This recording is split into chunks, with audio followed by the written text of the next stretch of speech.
Chapter 5. The Ghost Holds a Wedding. Jillian caught their eye and grinned.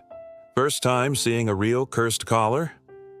It's like a shackle, a curse badge for heavenly officials who got kicked out of heaven, kind of like a face tattoo or chains. Jillian, the joke of the three realms and twice banished, wore this collar, making the two small martial gods uneasy. He had a sneaky plan to sneak out for a stroll, pretending he needed a new top, but Fu Yao shot him a look like, "Not happening." So Nanfeng swooped in and snagged some clothes from the temple, saving him from his obscene scheme. Once dressed, things got super awkward. To lighten the mood, Jillian pulled out a scroll and asked, "Want to check this out again?" Fu Yao shot back, "That scroll's a total waste." Reading wasn't really on the agenda, but hey, they could sort through some stuff, right? The Crown Prince was busy snagging stuff from the human world, but most gods were in the loop. Take Nanyang Zhenjun Fengxin. He used to be called Zhu Yang, and he totally hated it. Imagine people giving him side eyes like, "What a shame." His name was supposed to mean altogether bright, but a king messed it up. Eventually, the king changed it to Nanyang, but everyone still called him the martial god. Just don't use that old name. This whole situation? Super awkward for Mu Qing, and the martial gods would freak if they knew. Fu Yao smirked at Jillian, saying, "If someone didn't know better, they'd think you gods at Nanyang Palace Hall were helping His Highness." Then, boom, the offering table cracked and fruits went flying. Jillian sighed. Ah, so unlucky. He reached for a bun, but Nanfeng snatched it away. "Don't eat that. It fell in the ashes." Jillian waved his hands for attention. "Hold on, I've got something to say." After breaking up the two martial gods, he added, "That Crown Prince you're talking about? Yep, that's me. I haven't even spoken yet, so stop using me as an excuse to fight." The gods looked surprised. "You're here to help me, right? So who's supposed to listen?" They finally admitted, "We're meant to listen to you." He clapped, grinning. "Awesome. Just remember, if we need to ditch something, toss me aside, but don't waste food." Nanfeng pulled out the bun and he yelled, "If it's on the ground, forget it." At the Chance Encounter store the next day, the tea sommelier was just hanging out at the door when he spotted a Taoist in white, sporting a bamboo hat, and flanked by two tall teens in black. The Taoist strolled in, arms crossed, and asked, "Hey, can I get 3 cups of tea?" The sommelier thought, "Oh great, those 3 are back." Jillian snagged a cozy table by the window, but Nanfeng shot him a look. "Why here? You think we can trust no one will overhear us?" Jillian just laughed. "If they do, they'll just think we're a bit odd." Fu Yao's eyes sparkled with excitement. "Any plans after we chill? Let's head out." Nanfeng rolled his eyes. "Seriously? Chill, Nanfeng. Fu Yao's got a point, but where?" Just then, drums and cheers erupted outside. They turned to the window and saw a wild procession delivering the bride, with people and horses drumming and shouting. Nanfeng frowned. Didn't they say the locals around Mount Yujun were chill and didn't throw big celebrations? The procession was led by tough, sunburned guys who looked tense and sweaty. It felt more like a dark omen than a wedding. Ye Lian leaned in to see who was in that sedan when a cold gust lifted the curtain. Inside, a woman lay twisted, her head tilted, mouth painted bright red with an exaggerated smile. Suddenly, the sedan jolted and the veil slipped, revealing her wide eyes, almost laughing at the chaos. Then, thud! Her head rolled off and the body crashed out. One carrier stepped on an arm and screamed, sending everyone into a panic. A random guy whipped out a shiny broadsword, shouting, "What's going on? Did it come?" Total chaos erupted. Jillian squinted and saw it was just a wooden doll's head. "Too ugly," Fu Yao chimed in, cracking a smile. The tea sommelier strolled over, casually saying, "They're just trying to die." Jillian chuckled. "Are they trying to lure out the ghost bridegroom?" "Yep, The missing bride's dad is offering a huge reward for catching that ghost and finding his daughter. Jilian glanced at the head on the ground and realized they wanted to dress the doll as a bride. Fu Yao frowned. If I were the ghost, I'd wipe out this town. Jilian laughed. Come on, that's not what an immortal should say. Ease up on the eye rolls, okay? Maybe he's actually good-looking under all that. Just doesn't want anyone to see. Fu Yao joked, making the sommelier chuckle. But then Little Ying piped up. Hey, don't listen to him. Mount Yu Jun is super dangerous. A guy nearby frowned and pushed her aside, saying, What's a little girl like you doing butting in? Little Ying stood her ground. Seriously, don't go. These tasks are dangerous. You're just asking for trouble. Outside, some tough guys yelled, Stop blocking the road. Move aside. Little Ying's face turned red, and she blinked back tears. Why do you have to say it like that? The guy shot back. It's the truth. I asked you to pretend to be a fake bride, and you wouldn't do it. Little Ying shot back. Yeah, but you didn't have to rip my dress. He sneered. An ugly person like you shouldn't throw accusations. Maybe you just wanted attention. Nanfing couldn't take it anymore and smashed the teacup in his hands. Just then, a white shadow zipped by, and the arrogant guy face-planted, blood dripping from his fingers. Everyone thought Little Ying did it, but she was already gone, replaced by a Taoist in white standing guard. Jilian had his hands tucked in his sleeves, focused on Little Ying instead. He smiled gently and asked, Hey there, how about some tea?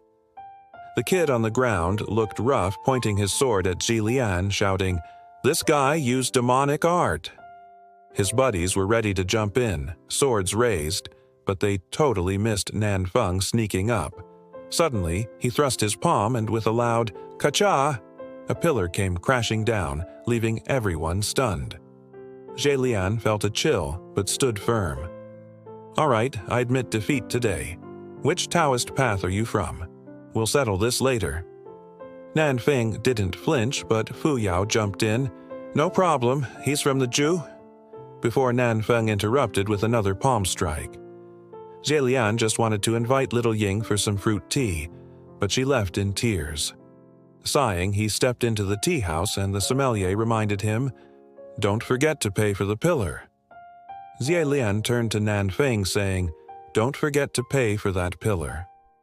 Nanfeng just blinked. Let's get to it. Can someone lend me some spiritual power? I need to jump into the spirit communication array. They all clapped to seal the deal, and finally, Jilian dove in. Ling Wen's voice crackled through, Hey, Your Highness, how's it going up north? Ignoring Mu Qing, Ling Wen added, General Pei's keeping an eye on things, and his incense is burning strong. If you need a place to stay, hit up one of his Mingguang temples. Jilian replied, We couldn't find one, so we're at a Nanyang temple. Any updates on the ghost bridegroom? Absolutely. My palace hall just rated him as Wrath, Ling Wen said. Wrath. In the Ling Wen Palace Hall, ghosts are ranked from fierce to devastation. So the ghost bridegroom is a Wrath rank, which means anyone who sees him probably doesn't walk away unscathed. Nanfeng jumped in. So, those ugly creature rumors? Just rumors. Jilian thought aloud. Maybe he wouldn't hurt anyone under the right conditions. Frustrated, Fu Yao asked, Why is it taking so long to rank him? What's the point? Jilian replied, At least we know his spiritual strength is off the charts. To lure him out, we need a real bride. Fu Yao tossed out a wild idea. Why not just grab a woman off the street as bait? Nanfeng shot that down. No way. Seriously, why not? If she's not willing, we can pay her, Fu Yao joked, keeping it light. Jilian chimed in.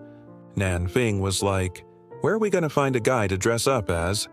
Just then, he and Fu Yao spotted Jilian, all confused and smiling, bursting into the Nanyang temple with messy hair.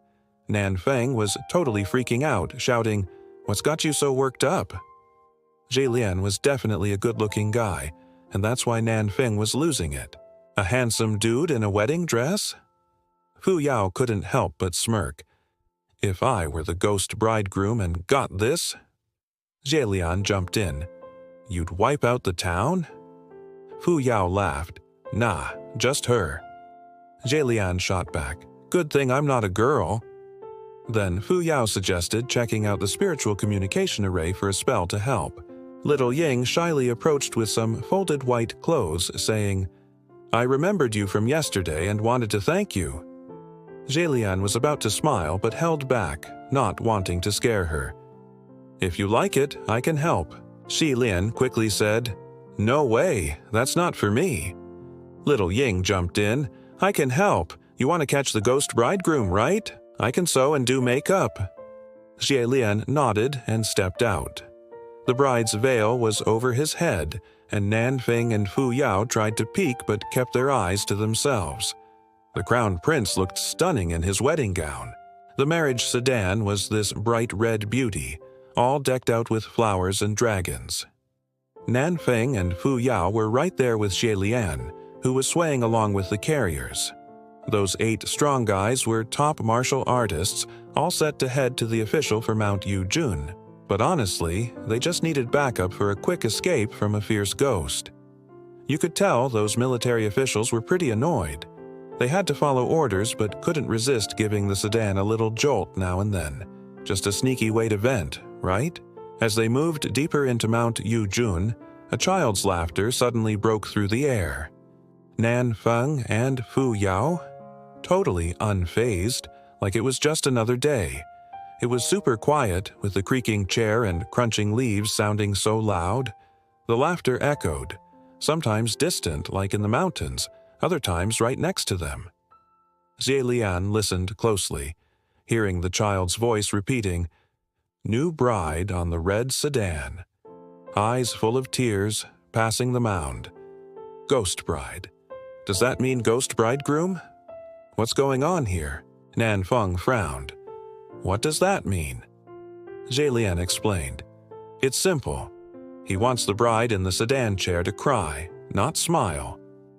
Nanfeng asked, But why? Fu Yao jumped in. Maybe it's a trick. Smiling could keep you safe while making others cry. Past brides might have fallen for it. Xie Lian added. If a bride heard that voice, she'd be terrified, not smiling. Fu Yao joked, You'll get kidnapped. Xie Lian reminded him, Isn't that why we're out tonight? Fu Yao just snorted. By the way, I've been smiling ever since I got into the sedan. Suddenly, the marriage sedan lurched, freaking out the military officials. But Nanfeng calmed them down. Just some beasts, no big deal, Fu Yao said. Just as Xi Lian was wrapping things up, a chilling wolf howl echoed through the night. Wolves were blocking their way. Do they even roam Mount Yujun? He asked. Not that I know. A soldier shrugged as glowing green eyes appeared in the darkness. Everyone tensed, ready to fight, when an eerie rustling broke the silence. What the heck is that? A military official shouted, and Xie Lian felt the unease in the air. Something was definitely off. Nanfeng cursed.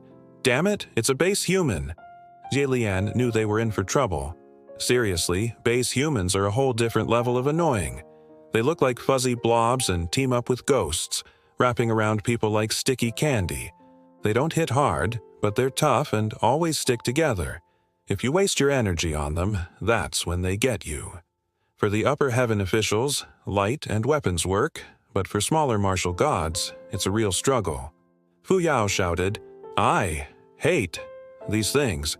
Did Lingwen Palace Hall even mention them? Xie Lian asked, How many? Nanfeng replied, Around 100, maybe more. Don't come out. Shocked, Xie Lian lifted his arm. Strangle them, he ordered, and a white viper shot out, taking them down in no time. Everything went silent. No wind, no rustling leaves, not even a peep from the monsters. It felt spooky, like something big was about to happen. Then he heard some light laughter, maybe from a young guy. Suddenly, the marriage sedan's curtain lifted a bit, and he saw a delicate hand reach out tied with a red thread, a twist of fate.